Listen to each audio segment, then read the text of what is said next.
guest today is Rachel Reese. Rachel, how are you? I'm fabulous. How are you? I'm doing great. You live in Vermont, right? I do. Would you believe I've never been to Vermont? This is terrible news. I have a plan, though, to fix this. Friday, I'm going up to the Vermont Code Camp. I'm excited. Excellent. We'll have some maple syrup waiting for you. Is that what they're famous for? Absolutely. Maple everything. Excellent. And what do you do? I am a programmer. I'm a software engineer. Yes. We should I know, hang out. Right? Isn't everyone you? You're a functional programmer, are you not? I am. I've been speaking on F# lately, the last year or so. You're speaking here at the Code Camp NYC. Yes. On F#, right? On the actor model, yes. The actor model, what is that?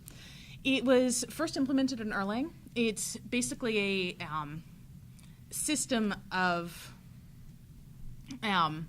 it's designed around concurrent computation.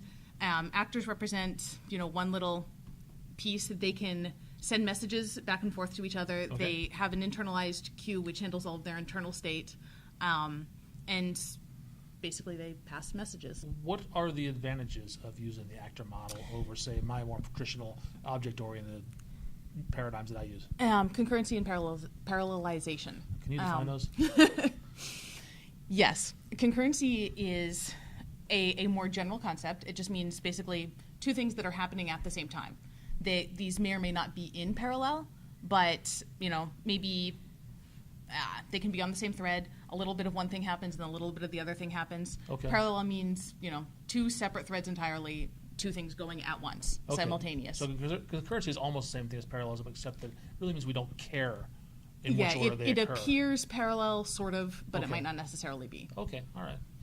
So that's the advantages of the actor model. Right. You can have 100,000 different actors working on different things all at once. Okay. Or concurrently. Help me to understand this, because I could have 100,000 objects instantiated, and they could all be available. I could call methods on those 100,000 objects simultaneously, right? Yes. This is... Because they only have internal state, if one of them fails, it will not affect any of the others. It won't necessarily bring the entire system down. Okay. One good example for implementation is like chat servers or clients. One person interacting. If I send you an IM, that doesn't affect somebody else getting an IM over there. Oh, okay. All right. That's sort of the difference there. It's so fewer dependencies in the actor model. It's a very independent. World. Yeah, and this is what Erlang was sort of built around when they originally implemented Erlang. It's the message passing model that it uses. Okay, yeah. So this is what I'm speaking about today is F#'s version of that. That's interesting. So I did actually have a guy named Brian Hunter on the show, who's the smartest Erlang guy I know. Yes. And my head hurt when I finished talking to him, because there's a lot of concepts I just didn't get. Absolutely. I wasn't familiar with it all. But if I understand, so Erlang, is that kind of like the granddaddy of this, this functional language world? Is that the idea?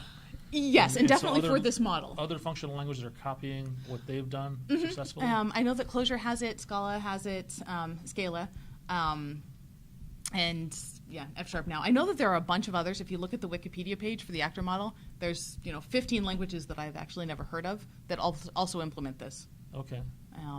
Elixir is the latest one. Never heard of it. And you're implementing it, though, with F#. Yeah, I'm speaking about its implementation. Oh, okay. I did not actually implement it. Well, can you give me an example of something in the real world that we could take advantage of that? The example that I built actually is just a basic emailer. When you have applications that need to send out 100 different emails.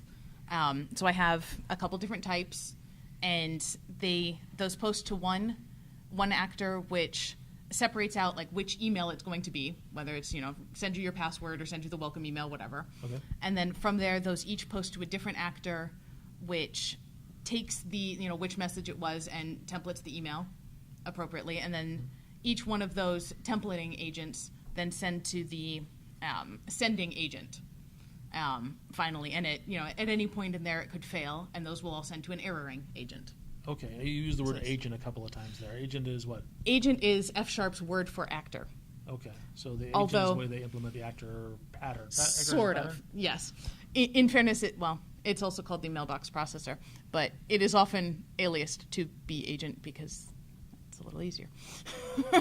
Okay. Okay, so I think I have a high level what this is. This is a way of doing lots of concurrent operations with not so much with.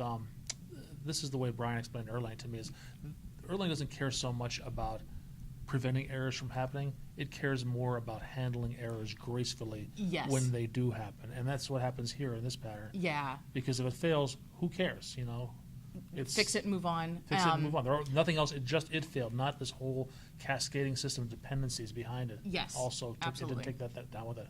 Yeah. I've got it right.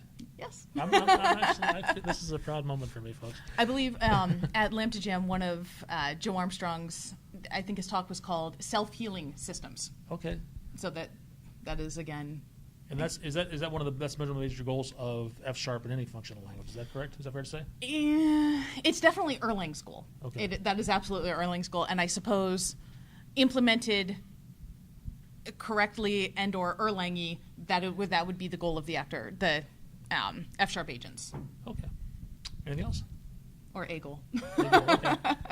All right. So F# has other things that it does well. Oh, this is just absolutely. one Yeah, of the this things is that one small it part saw, of it. It saw Erlang doing this thing pretty well, so it said let's emulate We that. can do Let's that get too. that. And that usually, a lot of times, that means that it's coming then to C# and VB, right? In a few years. Isn't that usually what happens? That they'll Eventually. the guinea pig is F#, It might be a while. and then the C# guys get all the credit.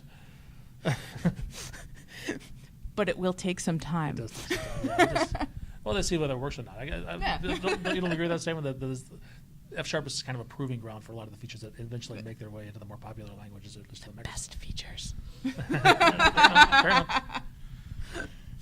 But I'm not overselling it or anything. Anything we didn't talk about that we should have? I don't think so. All It's a right. good And talk. you have a web presence? I do. us about it. At Rachel Reese on Twitter, or my blog is rachelreed.se. The So links to Rachel Reese, all my name. Rachel, thanks a lot. Thank you.